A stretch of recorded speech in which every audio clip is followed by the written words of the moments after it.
Yeah, I'm Mormon. That is awesome. I need to go. If I wear my suit jacket, I won't look Mormon, but it's so hot in my room. I live in Arizona. It's like 90 degrees right now in my room. So I am completely covered in sweat. Thankfully, you guys don't know that, but now you know. So if that turns you on. It's okay. It's completely understandable. Okay, I can make so Hawkeye laugh all day, and no one, everyone else is like, "What are you talking about, DrennoC?" And Hawkeye's like, "Oh my word, it's phenomenal." Ugh. so we do have Ruins of Ceres here loading up. Now that's immediately an interesting map choice, but I suppose that does make sense if Pili was the one to choose this map. I'm like, this can't be Print's map. It's a 4-player map. He wouldn't choose something he could fail a cannon rush on, would he? You know what? He'll find a way. It's a 4-player map. He'll find a way. Oh yeah, he will. Player that Koshkii so kindly just introduced it is the one, the only Quasar printf, the green Protoss. I And think he's the only one in Quasar. Pardon me, sorry. I think so, yeah. But here in the top right, our purple Protoss, Storm's PiLiPiLi. Oh So yeah. it is a 4-player map, and we know that Print is kind of a cannon rusher. Not kind of, he is a cannon rusher, excuse me. He is a cannon rusher. And you can And see he there are is 3 also. probes going out to find this base. Even though he's sending 3 probes out, and yes, he will know where PiLiPiLi is, you also have the situation where normally, if it's a pardon me, normally if it's a 2-player map, you send 2 probes over. One to start that pylon, another one to kind of lead the other probes around. It's normally a 2-probe job, not a 1-probe job. So for printf, it will be a little bit harder. And at the same time, I'm sure he can achieve it. I believe in him. Does everyone else believe in him? I think that Print is capable of probably one of the best cannon rushers I've ever seen. So yes, And in you've theory, already got. you can also now, what is it? You can mothership core. You can pylon rush. It's just a pylon rush. It's not even a cannon rush.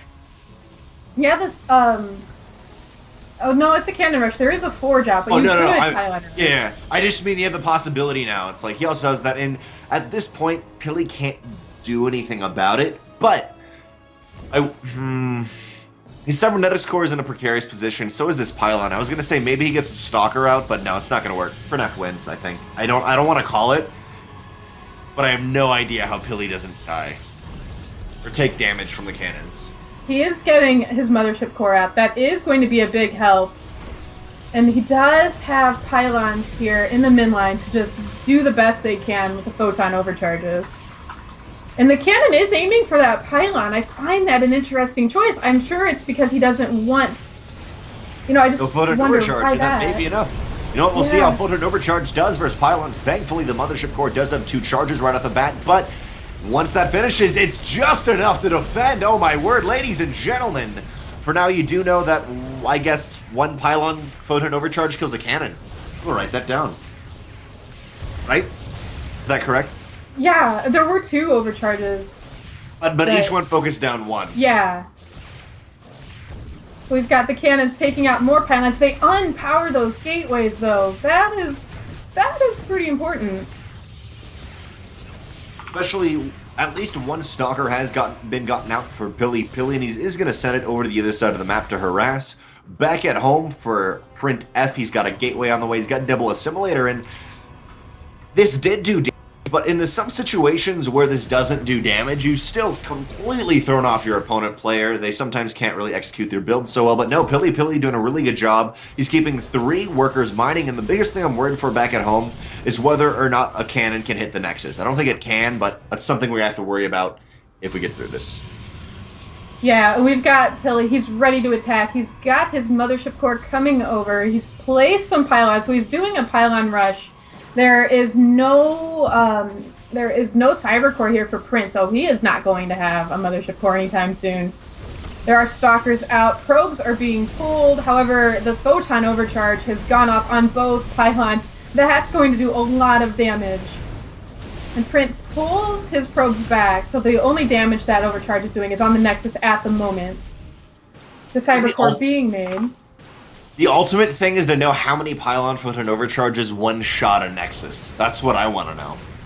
How can you one-shot a Nexus with 8 pylons, I guess? I am not sure, but for now. The amount it would take for that. Well, a Mama Core is 200 gas, divided by 4 is... I don't even want to do the math. I'm not... Okay, so 25... Is it 50 or 25 right now? It's 25, so you have 4 in 100, so you have 8 in total. Yes, that math is correct. Trust me. This Nexus starting to take a lot of damage here, but the photon overcharge is starting to come down. Oh no, PiLiPiLi's not gonna have enough for another Nexus. And He's got no, don't put 2 more pylons up. Oh no, I think he just screwed himself. He had 350 minerals. He could have thrown down another Nexus. The Nexus for Print though might fall. The next overcharge is ready, and he might be waiting for enough energy for 2, so we can take down that Nexus. But that Nexus is getting dangerously low here. I think Print might have to pull probes just to try and defend against the Stalker at least. Yeah. All PiLiPiLi has to do is kill that Nexus, and we're most likely going to see a tie here, but neither player has 200 minerals. What I was saying, though, is if PiLiPiLi didn't throw down these extra 3 pylons, then he could have thrown down a Nexus. He had 400 minerals. Oh my word. Oh my word, but the Stalkers for now are going to be able to kite for a while. We'll see how the Mothership Core can put an overcharge, and basically when the Mothership Core put an overcharges, it's going to have to pressure too, so these Stalkers don't just pull back. But the Mothership Core can't die. GG. GG. What a game. I really wanted PiLiPiLi to not make those extra 3 and make a Nexus somewhere, just go crazy and just photon overcharge for a little while with the Mama Core, because those Stalkers would have been pushed off if the Mothership Core kind of held back a little bit with that Stalker, maybe with the probes staying alive. I guess you could kite a while for the probes, with the probes against the Stalkers. I think PiLiPiLi could have done something. Basically what I'm going to say here. I agree. I think that those 3 pylons that were placed, I don't know about those. Those seem to hurt more than help. I totally agree. Game 2 is going to be Orbital Shipyard. printf up 1-0, and let's look at actually how they've gone so far. printf looks like 2-1, while PiLiPiLi's 2-0. Technically, it's now going to be 3-1 to 2-1, but you know, you always have to check out how they did in the previous rounds to feel how they're feeling today. So we have got our next map selected.